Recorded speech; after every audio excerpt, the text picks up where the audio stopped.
അമ്മിണി എന്താ കൊണ്ടുവരാഞ്ഞേ? ഞങ്ങൾക്കും കൂടെ ഒന്ന് കാണായിരുന്നു. ഓ, അവൾക്ക് എവിടെയാ നേരം? ദാ ഇവൾക്കറിയാമായിരിക്കുമല്ലോ. എടുത്താലും തീരാത്ത പോലല്ലയോ ഇപ്പോഴത്തെ പോർഷനും സിലബസും. അവൾക്കും വരണമെന്ന് നല്ല ആശ ഉണ്ടായിരുന്നു, ഇല്ലയോ ഗീവർഗീസേ? ആ, പെണ്ണിനെ ഞങ്ങൾക്ക് രണ്ടുപേർക്കും പിടിച്ചാൽ കൊടുക്കാനാണെന്നും പറഞ്ഞ് അവൾ ഒരു എഴുത്തെഴുതി തന്നയച്ചിട്ടുണ്ട്. ഇനിയിപ്പോ അത്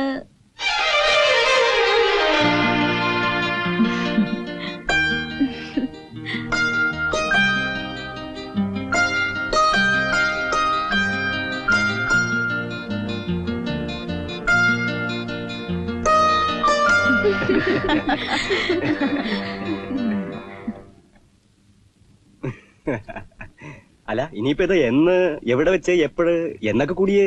ഓ, അതിപ്പോ ഇനി അവർ രണ്ടുപേരും കൂടെ അങ്ങ് തീരുമാനിച്ചോളും, അല്ലയോടാ? എന്നും പറഞ്ഞ് അറിയിച്ചൊക്കെ ചെയ്യാവൂ. അല്ല, ഞാൻ പറഞ്ഞത് അവര് സിസ്റ്റേഴ്സിന് രണ്ടുപേർക്കും ബ്രദറിന്റെ മരണം കഴിഞ്ഞിട്ട് ഇപ്പോ അങ്ങോട്ട് ഉടനെ സ്വല്പം അങ്ങോട്ട് തള്ളി നടത്തണമെന്നാണോ? ആ, ഒരു സ്വല്പം.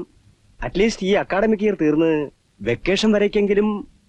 ആ, അതിനിപ്പോ അവനോട് തന്നെ ചോദിക്കണം.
വേണ്ടെന്ന് പറഞ്ഞാലും ഞാനതോട് വെച്ചിട്ട് പോകും. ടീച്ചർക്ക് തരാനായി ഡൽഹിയിൽ നിന്ന് കെട്ടിച്ചുമന്നുകൊണ്ട് വന്ന ഒരു ചെറിയ മൊമെന്റോ അത് ടീച്ചർക്ക് തരാതെ ഞാൻ തിരിച്ചു കൊണ്ടുപോവാന്ന് പറഞ്ഞാൽ ജോസഫേ അതിങ്ങട്. അയ്യോ, അതൊന്നും ശരിയല്ല. ഒന്നാമത് ഞങ്ങളുടെ സ്കൂളിന്റെ എറ്റിക്കറ്റ് അനുസരിച്ച് തന്നെ പേരൻസിന്റെ കയ്യിൽ നിന്ന്. ഓ, നിങ്ങളുടെ സ്കൂളിന്റെ എറ്റിക്കറ്റ് അവിടെ വെക്ക്. പ്രാർത്ഥിക്കുമല്ലോ, ദിവസവും പ്രാർത്ഥിക്കുമല്ലോ. മാതാവിന്റെ ഒരു ഐശ്വര്യമുള്ള രൂപമാണ്. പ്രാർത്ഥിക്കുന്നിടത്ത് ഒരു ചെറിയ മെഴുതിരി കൊളുത്തി അങ്ങനെ വെച്ചേര്. ടീച്ചർക്ക് അതുകൊണ്ട് ഒരു ദോഷവും വരത്തില്ല. അഥവാ വന്നാലും ഗുണമേ വരത്തുള്ളൂ. അമ്മയില്ലാത്തൊരു കുട്ടിക്ക് ആ കുറവ് കുറെയെങ്കിലും തീർത്തു കൊടുക്കുക എന്ന് പറയുന്നത് ഞാൻ അത്ര നിസ്സാരമായിട്ടല്ല കാണുന്നത്. അയ്യോ, അങ്ങനെയൊന്നുമില്ല. ഒക്കെ ഉണ്ട്. അവൻ എന്നോടൊന്നും മിണ്ടണ്ട. എന്നാലും അവന്റെ ഓരോ മൊമെന്റ്സും ഞാൻ അന്നെന്ന് അറിഞ്ഞുകൊണ്ടിരിക്കുന്നു. അവന് എന്നോട് എന്ന് വൈരാഗ്യം തുടങ്ങിയോ അന്ന് മുതൽ ഞാൻ അവനെ സ്നേഹിക്കാൻ തുടങ്ങി. അതങ്ങനെയാ പറ്റിയത്. ഞാൻ ഇന്നിപ്പോ സ്ഥലം വിടുകയായി. വണ്ടംവേട്ട് കുറെ എസ്റ്റേറ്റ് കിടപ്പുണ്ട്, അങ്ങ് കൊടുക്കാൻ പോവുക. എല്ലാം കൂടെ വയ്യ, വയസ്സായില്ലേ. എല്ലാം ഉണ്ടെങ്കിലും ഇപ്പൊ സത്യത്തില് എന്റെ മനസ്സിന് സമാധാനം ടീച്ചറോടുണ്ടെന്നുള്ള ഇത് ഞാൻ ചുമ്മാ ഭംഗി പറയല്ല. ആകെ ഉള്ളൊരു മോൻ പോയി എന്ന് വിചാരിച്ച ഒരു അച്ഛന് അവനെ തിരിച്ചു കിട്ടുമ്പോഴുള്ള സമാധാനം അത് ടീച്ചർക്ക് മനസ്സിലാകാറായിട്ടില്ല. വരട്ടെ.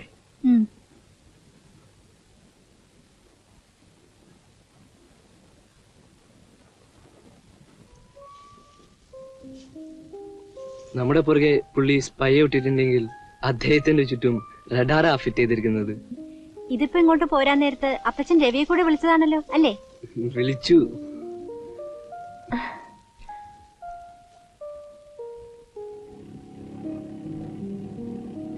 ഹായ്.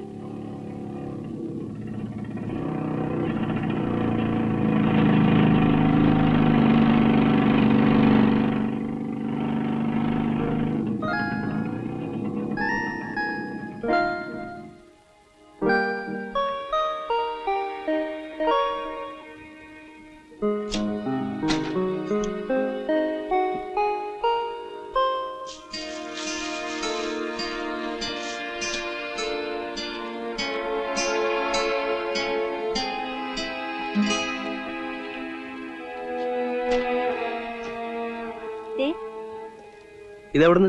മുടിയനായ പുത്രനെ നേരാക്കിയതിന് ടീച്ചർക്ക് കിട്ടിയ ദക്ഷിണ. പയ്യൻസ് വാങ്ങിച്ചോടെ തന്നാണ്? പയ്യൻസ് അല്ല, പയ്യൻസിന്റെ ഫാദർ പുത്തൂരാഞ്ചി MP. എങ്കിൽ സൂക്ഷിക്കണം. പുള്ളിക്കാരൻ ഏതെങ്കിലും കരിഞ്ഞത്തക്കാരൻ കാഴ്ചവെച്ചതായിരിക്കും.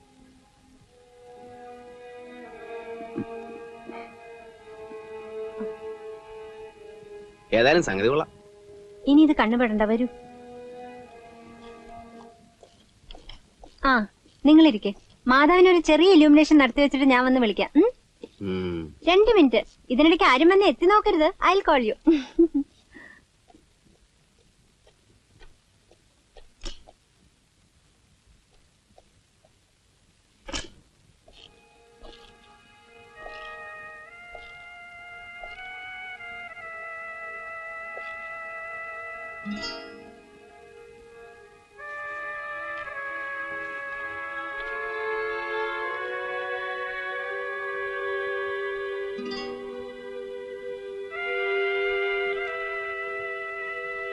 അമ്മച്ചിയുടെ കുഴിമാടത്തിലേക്ക് പെമ്പിള്ളേരെ മാത്രമേ കൊണ്ടുപോകാറുള്ളൂ, അതോ?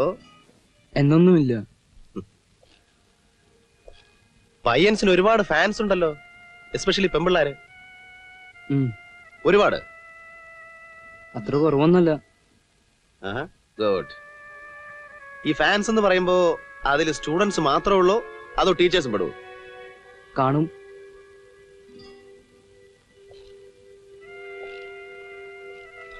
Hey, what happened? നീ എന്തിനാണ് ഇപ്പോൾ ഇവിടെ ഈ ഷോ കാണിച്ചത്? You are speaking nonsense. Shut up, you bloody. ഇവിടെ വന്നിരി. I say come and sit here. If you touch me again, I'll bloody kill you. You bloody.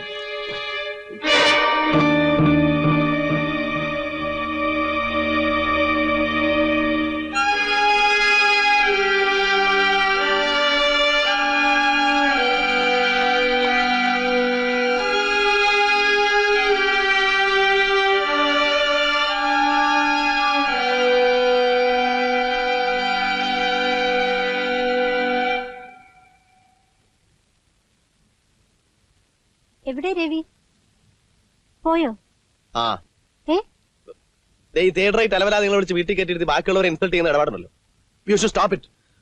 അല്ലെങ്കിൽ ആകെ ബോറാവും. എന്താ ഉണ്ടാകാൻ?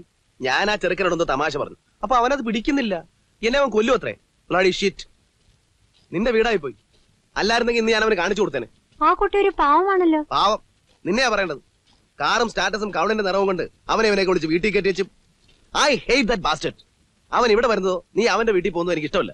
I am making myself very clear. ആ കുട്ടി എന്റെ student ആണ് Thomas. He's a boy. Boy? ഞാനും ആ പ്രായം കടന്നിട്ട് തന്നെ പോന്നേക്കുന്നേ. നിന്നെക്കാൾ കൂടുതൽ ആ പ്രായത്തെ കുറിച്ച് എനിക്ക് അറിയുകയും ചെയ്യാം. ഒന്നും അറിയാത്ത കുഞ്ഞാണെന്നും പറഞ്ഞ് അവനെ ഡിഫെൻഡ് ചെയ്യാനൊന്നും പോകണം. I know people.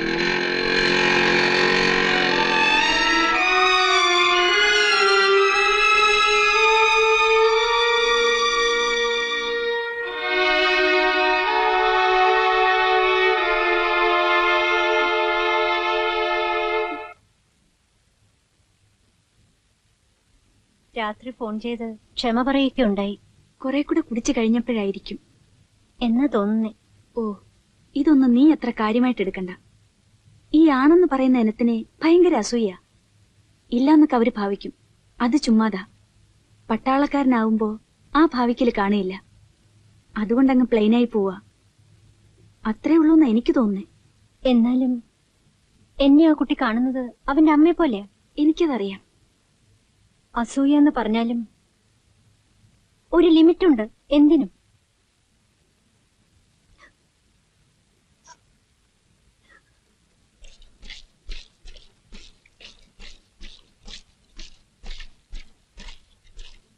ये राइफल खोल के दिखाओ।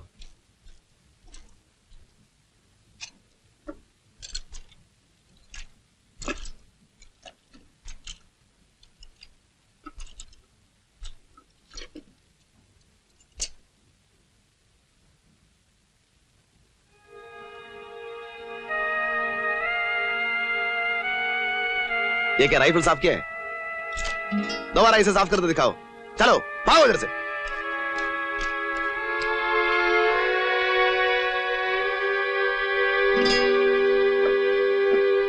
നേര് പറയണം, ഇന്നലെ എന്താ ഉണ്ടായത്? ഇന്നലെ ക്യാപ്റ്റൻ തോമസുമായിട്ട് ഓ അത് ഒന്നും ഉണ്ടായില്ല. ഒന്നും? മിസ്സിന്റെ ഫ്രണ്ട് എന്നെ വെറുതെ ഇൻസൾട്ട് ചെയ്യാൻ തുടങ്ങി. അപ്പോ ഞാൻ ഇങ്ങ് പോന്നു. അതൊന്നും സാറില്ലെന്ന്. എന്താ ഇൻസൾട്ട് ചെയ്തേ? അതൊന്നും ഒന്നുമില്ലെന്ന്. തോമസ് എന്ത് പറഞ്ഞപ്പോഴാണ് രവിക്ക് ദേഷ്യം വന്നത്? എനിക്കത് അറിയണം. എന്നെ ഇൻസൾട്ട് ചെയ്ത അത് ഞാൻ കാര്യമാക്കില്ലായിരുന്നു. മിസ്സിനെയും ചേർത്താൽ വേണ്ടത് അറിയാൻ തുടങ്ങി. അപ്പഴാ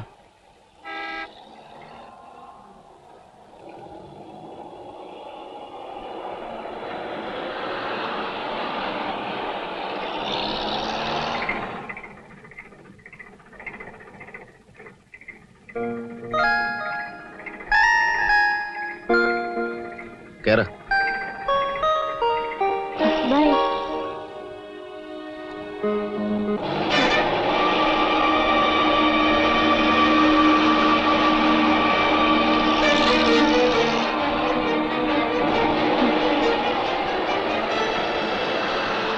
ഡേസിയുടെ റൂമിൽ പോയിരുന്നു. ഞാൻ വിചാരിച്ചത് അവിടെ നീ വെയിറ്റ് ചെയ്യുന്ന. കുറച്ചുനേരം നോക്കി, പിന്നെ ഞാനിങ്ങ് നടന്നു. കമ്പനി ഉണ്ടായിരുന്നല്ലേ?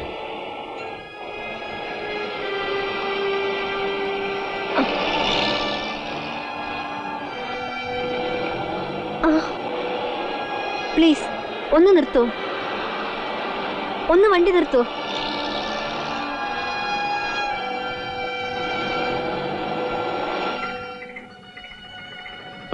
വേണ്ട, തോമസ് പോയിക്കോളൂ. ജീപ്പ് ആക്സിഡന്റ് മരിച്ചോളാന്ന് ഞാൻ ആരോടും വാക്ക് പറഞ്ഞിട്ടില്ല. ആലീസ്,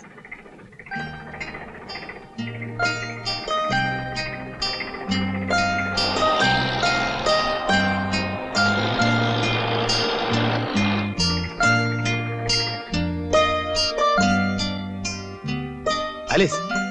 വേണ്ട, ഞാൻ നടന്നു പോയിക്കോളാം. തോമസിന്റെ ദേഷ്യം കാണുമ്പോൾ എനിക്ക് പേടി തോന്നുന്നു. പോയിക്കോളൂ.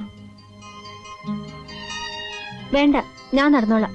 ദേഷ്യം വന്ന എന്തൊക്കെയാ പറയുന്നെന്നോ കാണിക്കുന്നെന്നോ തോമസിന് തന്നെ അറിയില്ല. ഞാൻ എന്ത് പറഞ്ഞു? എന്ത് പറഞ്ഞു? ഓ, ആ പയ്യന്റെ കമ്പനിയെ പറ്റി പറഞ്ഞത്. അത് കാര്യമാക്കണ്ട. എനിക്കെന്തോ അവനെ നിന്നെ ഒപ്പം കണ്ടാൽ അപ്പ കരിയണം. I can stand it. എന്തുകൊണ്ട്? എന്തുകൊണ്ടെന്നോ, നീ എന്റെ ആയതുകൊണ്ട്, എന്റെ മാത്രമായതുകൊണ്ട്. റോഡാണെന്നൊന്നും ഞാൻ നോക്കുകയില്ല. ഇനിയും പറയുന്ന പോലെ കേട്ടില്ലെങ്കിൽ ഞാൻ തൂക്കിയെടുത്ത് വണ്ടിയിലിടും.